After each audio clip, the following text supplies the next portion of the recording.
Hello दोस्तों, आज हम लोग मेंडल का जो थ्योरी है उसके बारे में आज हम लोग जानेंगे। जो मेंडल जो साहब थे वह एक लंबा पौधा को लिए थे और एक छोटा पौधा को लिए थे। जब यह दोनों को जब वो क्या किए थे, जब वो क्रॉस जब कराए थे तो वो क्या क्या देखने के लिए उनको मिला था, आज हम लोग उनके बारे में आज हम लोग जानेंगे।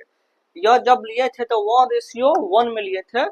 इसका मतलब का इसका मतलब क्या होता है, 50-50% होता है। लेकिन मेंडल साहब पहले ही बता दिए थे कि जब दो वो जीन को जब जब हम लोग क्या करेंगे, मिलाएंगे, तो किसी एक का जीन जो होता है वह क्या होता है, मजबूत होता है। उसी को हम लोग क्या कहते हैं, हम लोग डोमिनेंट कहते हैं। इसका मतलब है कि जब हम लोग दो वो जीन को जब हम लोग मिलाएंगे तो कभी भी 50-50 के रेशियो में वह हमारा नहीं रहता है। 75% और हमारा 25% के रेशियो में रहता है। तो इसके लिए मेंडल साहब एक चार्ट बनाए थे। यहाँ पर जो हम लोग कैपिटल टी और स्मॉल टी लिए थे, यहाँ पर हम लोग इसको लिखेंगे कैपिटल टी स्मॉल टी। उसके बाद आपका जैसे हम लोग ऊपर लिख रहे थे सेम हम लोग नीचे लिखेंगे कैपिटल टी और स्मॉल टी। उसके बाद यह इससे हम मल्टीप्लाई करवाए थे, तो capital T into capital T हो गया, capital T into small T लिख दिए। फिर small T into capital T, इसको और इससे अब मल्टीप्लाई करना है, लिख दिए। उसके बाद फिर small T into small T यहाँ पर हम लोग लिख दिए। उसके बाद हम लोग फिर देखा गया कि जो कैपिटल टी है उसको टॉल कहा गया, तो फिर यहाँ पर टॉल लिख दिए। जो कैपिटल टी है और जो स्मॉल टी है, तो आपको मान के चलना है कि जो इस वाला जो जीन है वो जीन क्या है, मजबूत है। तो इस कारण से हम लोग यहाँ पर टॉल लिखे हैं। यहाँ पर भी मेरा क्या होगा, टॉल होगा। क्यों होगा कि हमको मान लिए कि ये जो टी वाला है कैपिटल टी, इसका जो जीन है वो क्या है, मजबूत है। अब मान के चलना है। अब small T into small T, तो इसको हम लोग क्या कहते हैं, हम लोग शॉर्ट कहते हैं, लिख दिया।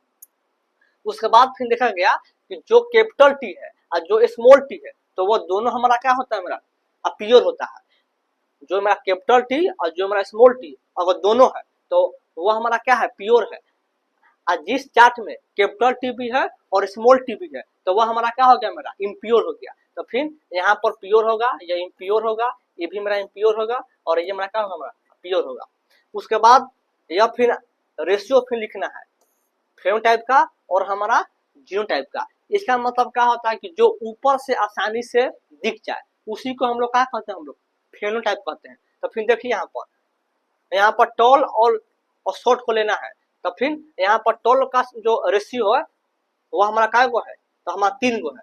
टॉल यहाँ पर भी है, टॉल यहाँ पर और टॉल यहाँ पर, तो 3 यहाँ पर दिए। और जो शॉर्ट है वो हमारा क्या गो है, 1 गो है। इसका मतलब है कि इसका मतलब क्या होता है, 75% होता है, और इसका मतलब क्या होता है, मेरा 25% होता है। और यह बात मेंडल साहब पहले ही बता दिए थे कि जब हम लोग 2 गो जीन को या 2 गो क्रोमोसोम को जब हम लोग क्रॉस कराते हैं तो 50-50 के हमारा रेशियो में हमारा नहीं रहता है, 75 और हमारा 25 के रेशियो में रहता है। देखिए यहाँ पर आ गया। और इसके बाद हमको लिखना है, फिर से हमको जीनोटाइप के बारे में लिखना है। तो इसमें आपको देखना है कि कई गो प्योर है और कई गो हमारा क्या है, इम्प्योर है। तो देखो, तो इसमें प्योर टॉल एगो है और प्योर शॉर्ट एगो है। प्योर टॉल एगो है, प्योर शॉर्ट एगो है, और जो हमारा इम्प्योर है वह हमारा 2 गो है। तो इसका रेशियो क्या होगा, 1:2:1, और इसका जो रेशियो होगा वह हमारा क्या होगा, 3:1 होता है। इसका जो रेशियो है 3:1, और इसका जो रेशियो है वह 1:2:1 होता है। यही क्या दिए थे मेंडल साहब, अपना थ्योरी दिए थे। और इस थ्योरी का नाम कौन सी है, डोमिनेंट थ्योरी। यही है थ्योरी। Thank you.